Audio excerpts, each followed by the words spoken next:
Dan Bilzerian has to be one of the biggest idiots I have ever seen, and he's part of this new Islamic movement joined by people like Andrew Tate. And yesterday, Dan Bilzerian was basically on Piers Morgan, just criticizing Judaism and just saying the Israelis are evil and they're all Zionists. And don't get me wrong, look, every single religion has said some dark things, including the Torah. But the ironic thing is that Dan Bilzerian is sitting in Qatar and he doesn't have the guts to criticize Islam and the Quran.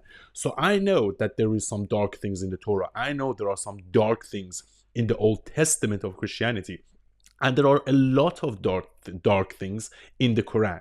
Okay? However, he sat there in Qatar criticizing Judaism, saying, oh, well, nobody can criticize Judaism. If you're brave, criticize the Quran, criticize Islam whilst you are in Qatar. Okay? And if you don't know about it, guys, I've made a whole video about it, criticizing, not criticizing, just exposing the verses in the Quran and the Hadiths. So yeah, let's watch the video together and make up your own mind. I found it extremely anti-Semitic. Blaming Jewish people for almost everything that's happened that you don't like in the world. That is the purest personification of anti-Semitism right there. That's what it is. Well, when you have a religion that promotes supremacy, when you have a religion that says that you are better than other people, and when you have a religion that says it's okay to steal from other people as long as they're not Jewish, when you have a religion that says it's okay to rape people that aren't Jewish, when you have a religion that talks about having sex with, kids that are under 3 years old, when you have a religion that promotes these things and promotes supremacy, I think you're going to have problems. And you see that in Israel. So every single thing that he just mentioned also says it in the Quran. Muhammad married a 9-year-old child. It's okay to lie in Islam as long as you do it in the way of Islam. It's okay to kill. Muslims think they are the last religion, hence why they are superior. So why is he not criticizing Islam and he's only focusing on Judaism? And I don't necessarily disagree with him because I've read the Torah and there are some really dark parts to it as well. But the thing is, I'm not a religious person. I'm very spiritual. I feel like every single religion is man-made. There are just perspectives on such spirituality. I don't believe there is a specific religion. And look, I don't try to push my opinion on other people. You can be a Jew, you can be a Christian, you can be a Muslim, you can be a Hindu, you can be whatever. What I care about is about being fair-handed and criticizing ideas and ideologies. So he sat there in Qatar criticizing Judaism, but every single thing that he just said, he also says it in the Quran. So why is he not mentioning that? And why is he only focusing on the Jews? It's a manifestation of that religion. And I think that religion is, it's terrible. I don't believe in white supremacy. I don't believe in Jewish supremacy. I don't believe in supremacy at all. And right now, I think you have massive Jewish supremacy. You sound like a Nazi. Blaming Jewish people. You get the gist. Now I'm going to show you the other video that he's also speaking about. I don't like it when people think they're better than other people. And you see that in Israel, and they're acting like that, and they're treating Palestinians like second-class citizens. They're treating them like subhuman beasts. Is that why there's 2 million Arabs living in Israel? Is that why Muslims can serve in the courts in Israel? Now let's think about it the other way around. How many Jewish people live in Arabic states? All of them have been pushed out. How many Jews live in Egypt? How many Jews live in Jordan? How many Jews live in Saudi Arabia? How many Jews live in Algeria, Morocco, Iran? Exactly, they've all been pushed out. However, it's still 2 million Muslims live in Israel.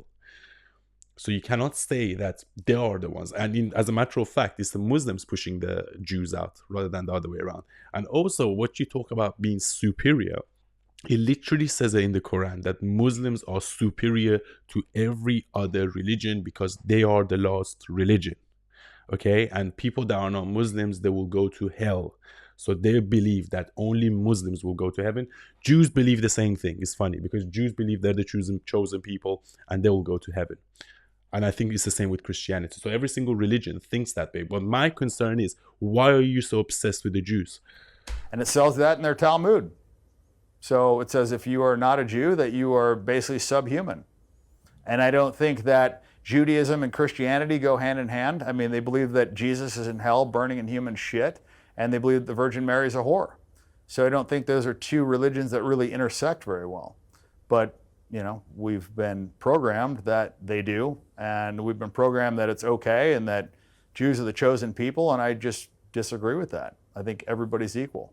Do you even comprehend how this interview is going to play out when it airs? I don't So like you it. guys get the gist of the story.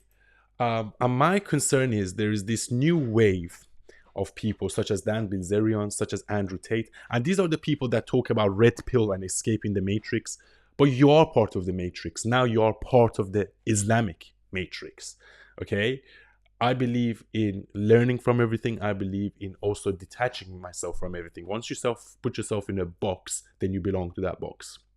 Life is dynamic. Okay? So you have to be able to look at life through different lenses, and that's what it truly means, escaping the matrix. People like Andrew Tate and Dan Bilzerian are now part of the Islamic matrix. Okay, so let me know what you think in the comments. And I just found it really interesting, this video, because I think there's this new movement, and it's not just Dan Bilzerian and Andrew Tate, it's also this guy. He's a famous YouTuber. A lot of people are converting to Islam, and for me that's quite concerning, because they are influencing other people to do the same thing. But I think to myself, do these people really know what it says in Islam, or what happens in Islamic countries? Because they go to Qatar and Dubai, these countries, they do not follow Sharia law. Okay? They've modernized. So don't go to Dubai and think, oh, this is Islam. Islam is so great. No. They've consciously made the effort not to follow Sharia law and Islam in Dubai and Qatar. Okay? So yeah, let me know what you think in the comments. And as always, Eunice Rocks. I also have my own YouTube channel at Eunice Rocks. Make sure to check it out. And yeah, till next time.